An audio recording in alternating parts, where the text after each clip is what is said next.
Nə qədər pul sizi xoşbəxt eləyər? Pulun var senin. Senin yok sizin. Ne olar sizin olsun. Pulun var sizin. Nobel mükafatı laureatı Daniel Kahneman tədqiqat aparmışdı ki, Amerikada insanların xoşbəxt olması üçün illik $75.000 qazanc lazımdır. Amma tədqiqatın nəticəsi olaraq da başqa bir nüans ortaya çıxmışdı ki, $75.000 ikiyə qatlananda, yəni 150.000 olanda siz 2 qat xoşbəxt olmursunuz. Xoşvaxtlıq. Xoşvaxtlıq. Yəni normativ $75.000-dır. Buradan da belə bir nəticəyə gəlmək olur ki, pulun varlığı xoşbəxt eləmir, yoxluğu eləyir, insanı bədbəxt eləyir.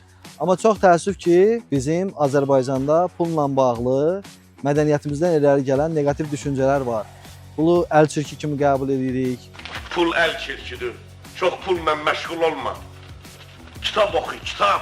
Pul çox xəstəliklərin və yaxud da bəzən də əxlaqsızlıqların çıxış nöqtəsi kimi qəbul olunur. Bəs nə qədər illik gəlir sizi xoşbəxt edər?